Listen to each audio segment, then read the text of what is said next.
जय जय राम। श्री राम जय राम, जय जय राम। श्री राम जय राम, जय जय राम। श्री राम जय राम, जय जय राम। श्री राम जय राम, जय जय राम। श्री राम जय राम, जय जय राम। श्री राम जय राम, जय जय राम। श्री राम जय राम, जय जय राम। श्री राम जय राम, जय जय राम। श्री राम जय राम, जय जय राम।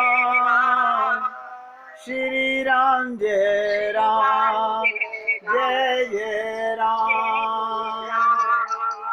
अब आप एकाग्रचित हो जाइए, बहुत ध्यान से सुनिएगा। आप भी कहेंगे आज ये कौन सा औषधालय खोल दिया। हम तो डॉक्टरों के पास जा जा के थक गए थे, आज ये नया चिकित्सालय खुल गया। यही चिकित्सालय है जो भगवान की ओर ले जाएगा। तो क्या कहा तुलसीदास जी ने कि सन्मुख होए जीव मोहि जबहि, ये दावा किया उन्होंने। हर जन्म कोटि अग नासहि तबहि, जैसे ही जीव मेरे सन्मुख आएगा सदा के लिए माला माल हो जाएगा। सारे पाप, भगवान ने कहा जन्म कोटि, अनंत जन्मों के अग नासहि तबहि, आपके पाप समाप्त हो जाएंगे। यही बात भगवान श्री कृष्ण ने कहा, माम एकम शरणम ब्रज एम त्वाम सर्व पापेभ्यो मोक्षयिष्यामि मा शुचे। मैं ठेका लेता हूँ आपकी सारी पुरानी फाइलें, आपके सारे पाप मैं समाप्त कर दूंगा। पर ध्यान दीजिएगा अब जो बोल रहा हूं, प्रश्न तो ये है, जो पे दुष्ट हृदय सोई होई, मोरे सन्मुख आव की सोई। जो पे दुष्ट हृदय सोई होई, मोरे सन्मुख आव की सोई। यहां पर दुष्ट हृदय का तात्पर्य मानस रोगों से है। मानस रोगों की श्रृंखला बहुत लंबी है। तुलसीदास जी जब ये कहते हैं कि काम बात कफ लोभ आवारा, ध्यान से सुनिएगा, काम बात, काम क्या है? बात का रोग है। कफ क्या है? लोभ का रोग है। और अपारा, काम बात कफ लोभ अपारा, तो कफ के दोष से उत्पन्न होने वाले विकार भी अपार हैं। ये जो कफ का दोष है, इससे बहुत सारे रोग पैदा होते हैं। ये सत्य और तथ्य यदि आप में भय की सृष्टि करे तो उसका सुंदर समाधान तुलसीदास जी प्रस्तुत करते हैं। मानस रूपी सरोवर का अवगाहन करना। वो कैसे करते हैं? कहते हैं, बुध विश्राम सकल जम रंजनी, राम कथा कलि कलुष विभंजनी, और रामचरित मानस यही नामा। कमाल कर दिया कि रामचरित मानस यही नामा, सुनत श्रवण पावई विश्रामा। क्या मतलब? एकाग्रचित होके सुनिए। अस्वस्थ मानसिकता, रोगी मन, बीमार मन,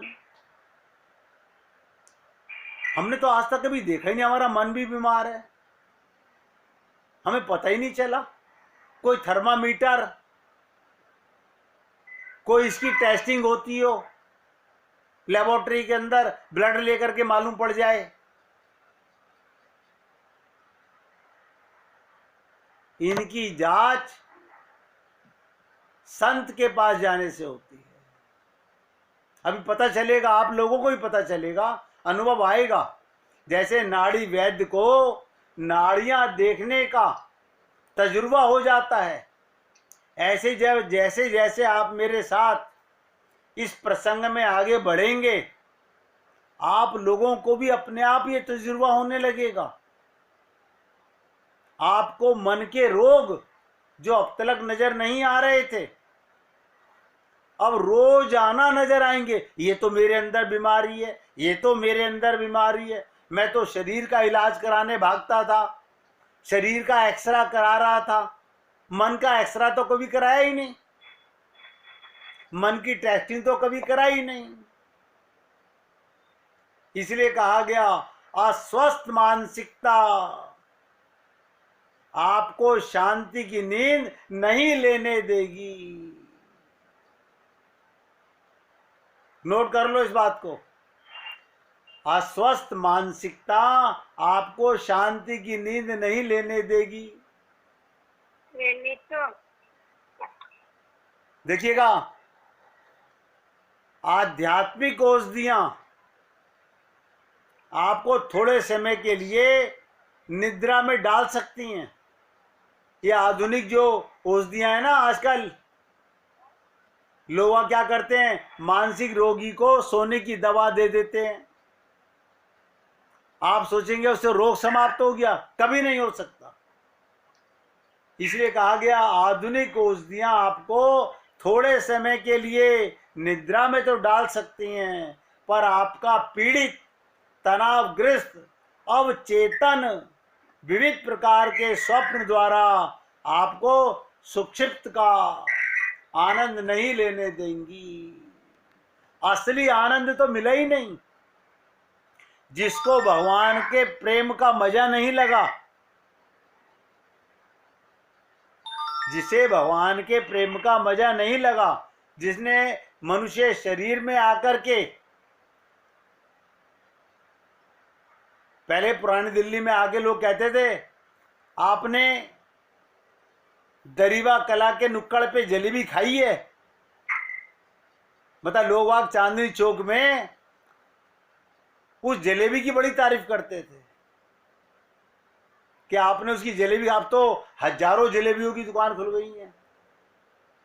ऐसे ही जिसने मनुष्य शरीर में आकर भगवान के प्रेम का रस नहीं चखा, सच मायने में वो बिना पूंछ का पशु ही बन के आया और चला गया। ऐसी स्थिति में पूर्ण विश्राम से व्यक्ति प्राय वंचित ही रह जाता है।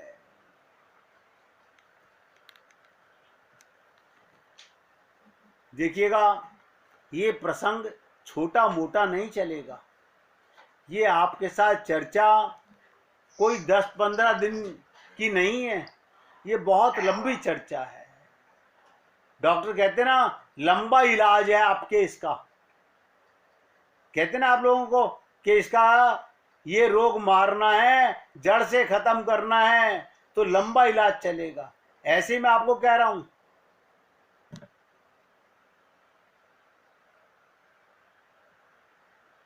ध्यान से सुनिएगा। इसी देश में भगवान राम को लेकर अनेक ग्रंथ लिखे गए। उन ग्रंथों के साथ रामायण जोड़कर उनकी भिन्नता बताई गई। जैसे भुसुंडी रामायण,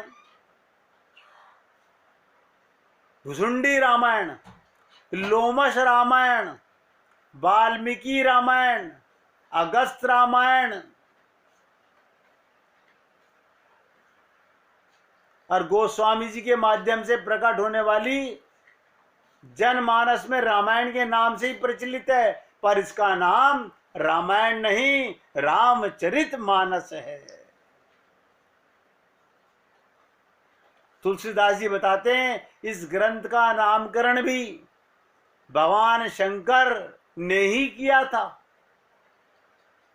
इस ग्रंथ के नाम में जो 2 शब्द हैं, एक एक शब्द पे आप ध्यान देंगे। रामचरित शब्द तो उपयुक्त लगता है, सबको समझ आता है, पर दूसरे शब्द मानस के जोड़ने का क्या औचित्य था? आप लोग सोचिए, रामचरित तो समझ आता है, रामायण माने राम का घर, रामचरित माने राम की लीलाएं, लेकिन ये जो मानस के शब्द जोड़ा, दूसरे शब्द को मानस के जोड़ने का क्या कारण है? मानस के प्रारंभ में ही इसका कारण भी दिया गया है।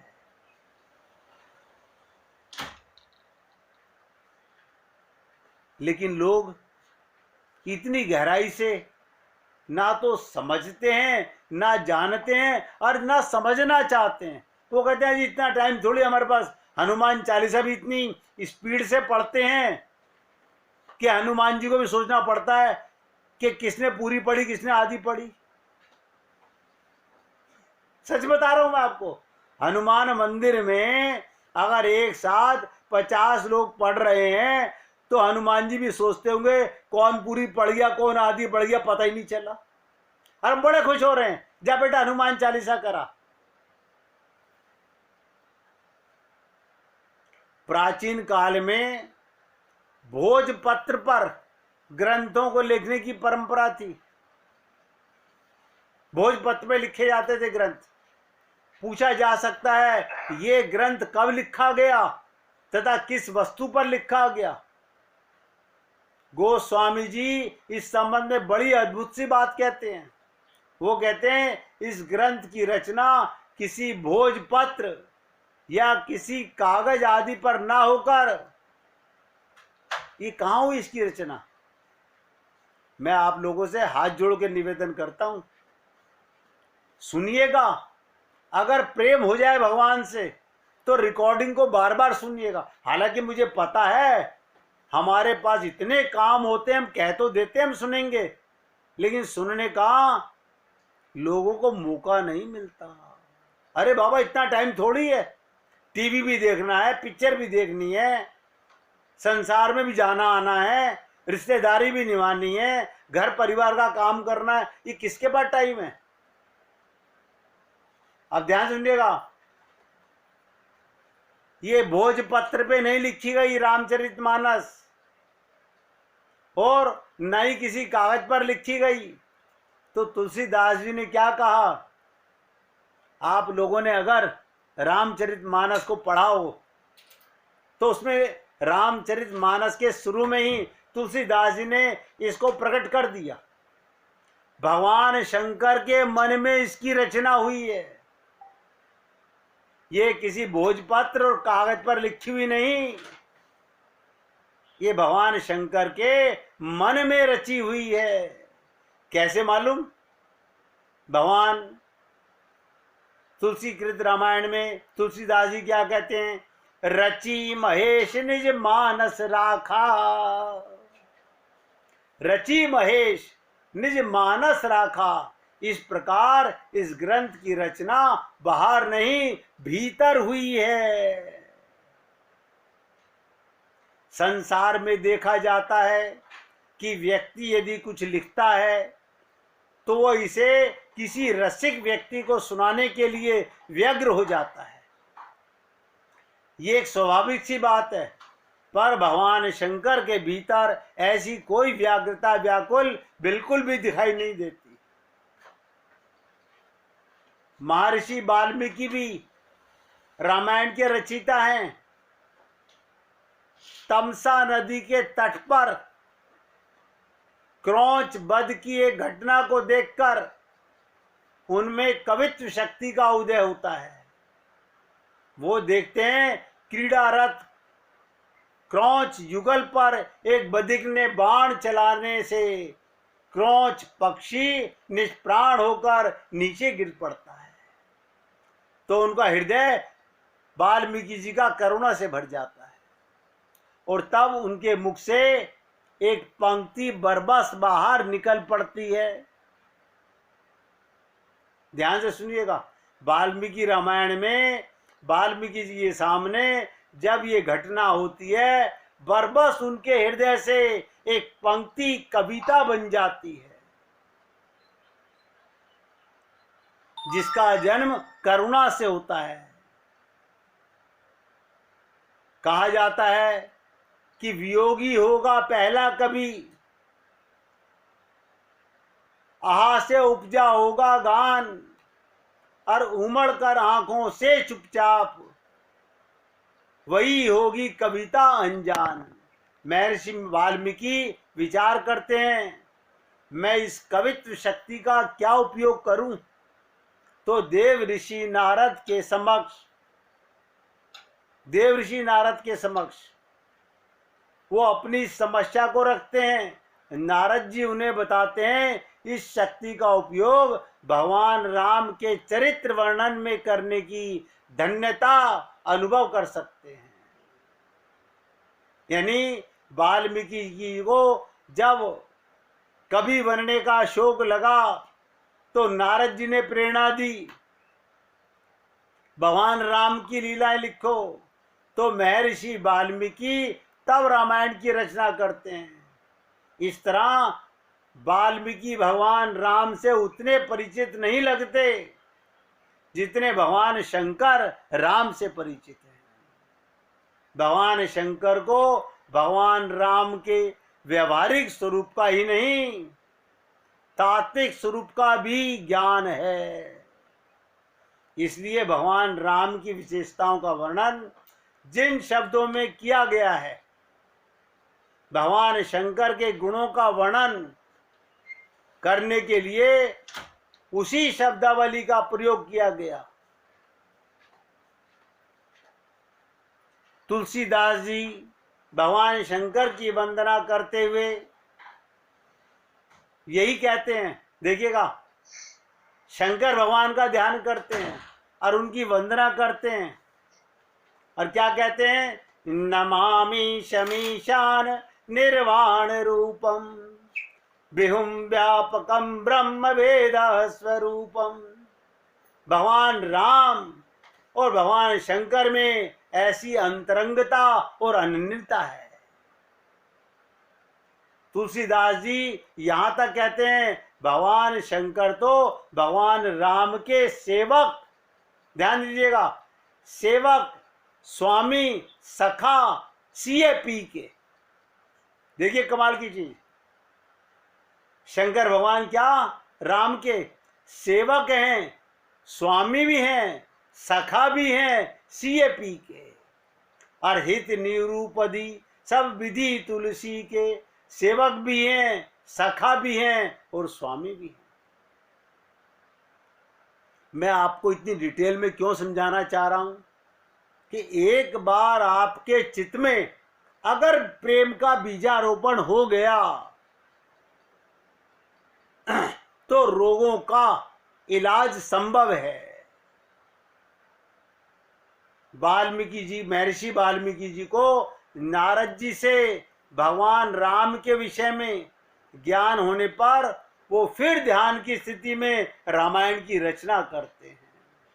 पर भगवान शंकर के लिए जब ये कहा गया, ये रचना उनके मानस में हुई, इसका अर्थ यही हुआ, ये लीला उनके भीतर हृदय में निरंतर चलती रहती है। भगवान शंकर के हृदय में 24 घंटे रामायण रहती है। इतना ही नहीं, बाहर भी उनके मुख से निरंतर राम शब्द उच्चारित होता रहता है। मानस में यही कहा गया, क्या कहा गया? तुम पुनि राम राम दिन राती, सादर जपऊं अनंग अराती। भगवान शंकर स्वयं इस रचना में निरंतर निमग्न रहते हैं। इस प्रकार इस रचना में बौद्धिक मुख्यता न होकर हृदय की स्वाभाविक सहजता है। बहुत ध्यान से सुनिएगा, वाल्मीकि रामायण और रामचरितमानस में और भी कई अंतर हैं। संवाद तथा प्रसंगों में भी कहीं कहीं अंतर दिखाई देता है। मानस में केवल प्रसंग वन यात्रा के समय आता है, जब भगवान वनवास जाते हैं तब ये वन यात्रा के समय आता है। यही प्रसंग अध्यात्म रामायण, जो कि महर्षि वाल्मीकि कृति कही जाती है, में जनकपुर यात्रा के समय आता है कि जब जनकपुर की यात्रा कर रहे थे उस समय केवट से मुलाकात होती है। काल और स्थान दोनों ही दृष्टि में भिन्नता दिखाई देती है। वाल्मीकि रामायण को पढ़कर व्यक्ति को देश का, काल का और चरित्र का दिव्य परिचय होता है, ये भी उपयोगी है। पर भगवान शंकर की रामायण का उदय और उनका उद्देश्य व्यक्ति को देश, काल और व्यक्ति की सीमाओं से ऊपर उठा देना है।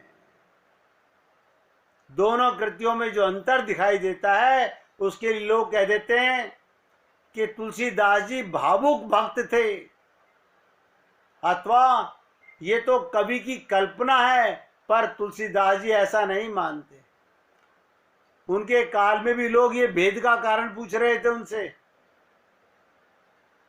इसलिए मानो इस ग्रंथ का उत्तर देते हुए तुलसीदास जी ने क्या कहा कि कल्प कल्प करत कल्प कल्प प्रति प्रभु अवतरई, चारु चरित्र नाना विधि करई। अरे जो कल्प सूत्र है वो इस मानस को समझने की सर्वश्रेष्ठ कुंजी है। इसे स्पष्ट करने के लिए तुलसीदास जी सुंदर भावनात्मक और दार्शनिक संकेत देते हैं। जो प्रभु की बाल लीलाओं में प्रसंग आता है, आप बहुत एकाग्रचित होकर सुनिएगा। ये मैं सब आपको पहले बेस बनाना चाहता हूं मानस रोगों को समझने के लिए। भगवान राम की बाल लीलाएं बड़ी मधुर और रसमयी हैं। भगवान शंकर ने भी इनका वर्णन किया।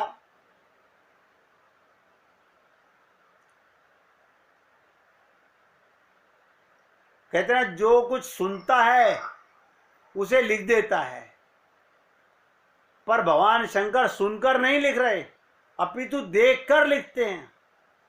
भगवान शंकर सुनकर नहीं लिख रहे, देखकर लिख रहे हैं, क्योंकि वे प्रभु की प्रत्येक लीला के एक दर्शक हैं। एक एक शब्द ध्यान दीजिएगा।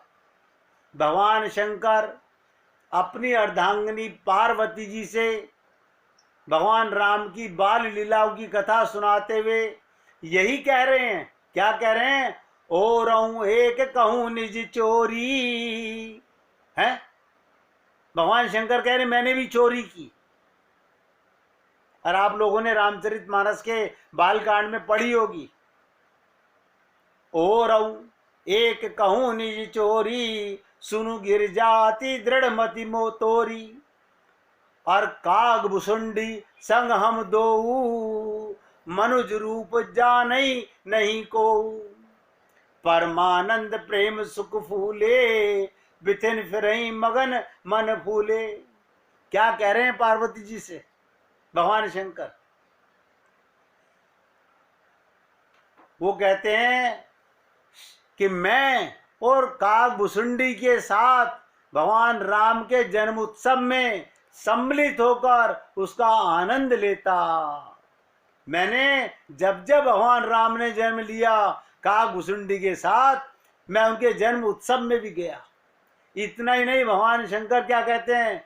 जनकपुर में जब भगवान राम के विवाह में सम्मिलित होते हैं, लंका के रण आंगन में जब युद्ध हो रहा होता है, भगवान के रण कौशल को रंग देखते हैं।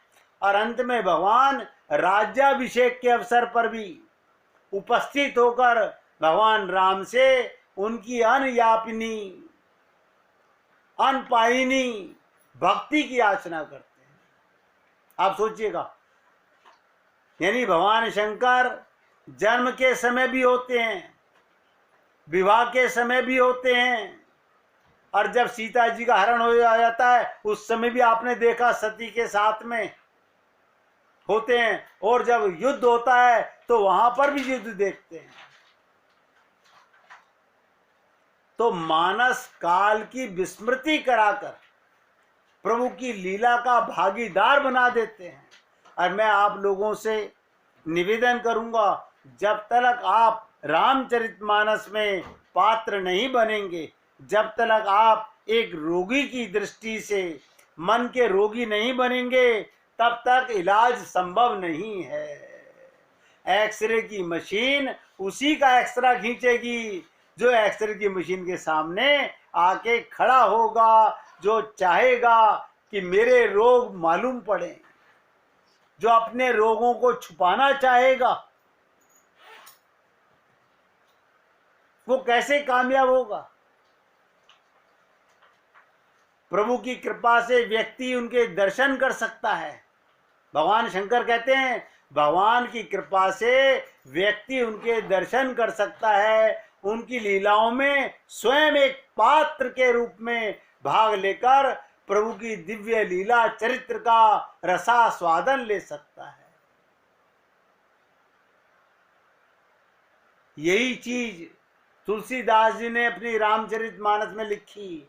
ये शुभ चरित्र जान पे सोई, कृपा राम के जा पर होई।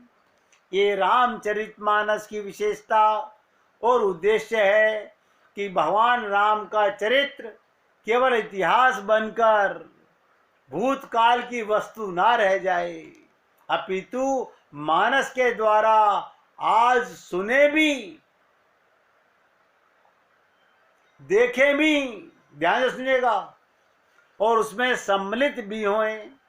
यही बात मैं जिस समय श्रीमद् भागवत महापुराण की चर्चा करता था उस समय भी कहता था कि जब तक आप कोई गोपी नहीं बनोगे, कोई ग्वाले नहीं बनोगे, भगवान श्री कृष्ण के रास में, उनकी लीलाओं में अपने को पात्र नहीं बनाओगे, तब तक आप भगवान के प्रेम के अधिकारी नहीं हैं।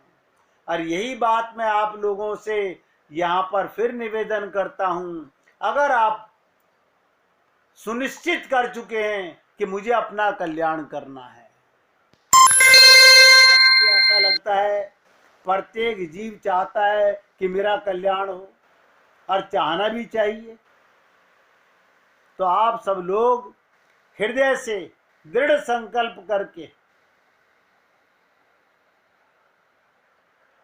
इस आनंद की सरिता में आनंद लेना चाहते हैं तो अपने मन के रोगों को छुपाइएगा नहीं। बड़ी विचित्र बात बोल रहा हूं, आपके मन के रोगों को छुपाइएगा नहीं। जैसे डॉक्टर के सामने एक रोग नहीं, चार चार रोग खुल के बताते हैं कि एक ही बार फीस जा रही है, इसकी दवाई भी लिखवा लूं, इसकी दवाई भी लिखवा लूं। ऐसे ही संत के सामने, गुरु के सामने अपने मन के रोगों को खुल करके बताइए, तभी लाभ होने वाला है। तो कहते हैं पूर्ण विश्राम, पूर्ण लाभ लेने के लिए तब लगी कुशल न जीव कहें, सपने उमन विश्राम, जब लगी भजत न राम कहें, लोक धाम तजी काम। जब तक आप,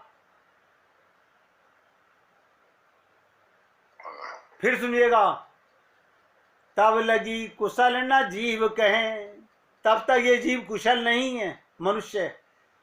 सपने मन विश्राम, तब तक मन को विश्राम नहीं मिलेगा, आते रहोगे जाते रहोगे। और जब लगी भजत न राम कहें, शोक धाम तजी काम। अपने मानस रोगों की पहचान के बाद डॉक्टर क्या करता है, रिपोर्ट से डायग्नोज करता है कि आपकी कौन कौन सी बीमारियां हैं। ये नहीं है, ये नहीं है, ये है। आजकल तो रिपोर्ट में देखते हो ना, डार्क लिखी हुई आती हैं जो बीमारियां होती हैं। अपने मानस रोगों को पहचानने के बाद, डायग्नोसिस होने के बाद स्वीकृति की व्यक्ति को चिकित्सा के लिए प्रस्तुत करती है। मुझे विश्वास है कि दर्पण रूपी ये विलक्षण पारदर्शी कृतियां भक्तों के पथ को प्रशस्त करेंगी और नाथ जीव तब माया मोहा, सो निरस्त तुम्हारे ही छोआ।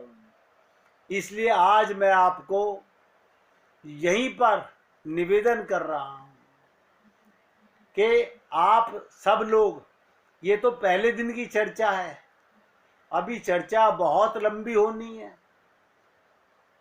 आपसे निवेदन इसलिए कर रहा हूं कि आप ये मान के चलिए, अगर वाकई में अपने रोगों का इलाज कराना है और आपको निरोगी बनके भगवान का प्रेम रस पाना है, तो अपने रोगों को छुपाना नहीं, दर्शाना है और खुद समझना है, और हमें भगवान के लीलाओं में पात्र बनना है।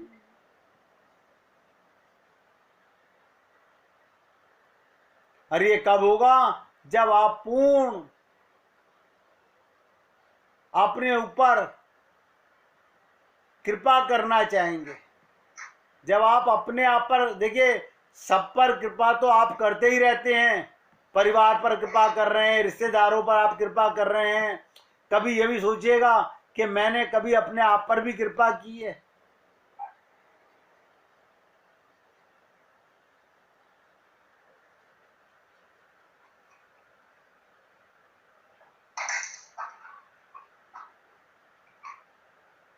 तो आज यहाँ पर इस चर्चा को, मानस रोग की चर्चा को समाप्त कर रहा हूँ। कल आपकी सेवा नहीं कर पाऊँगा, कल मुझे जाना है, परसों आपकी सेवा करूँगा। कल के लिए क्षमा प्रार्थी हूँ।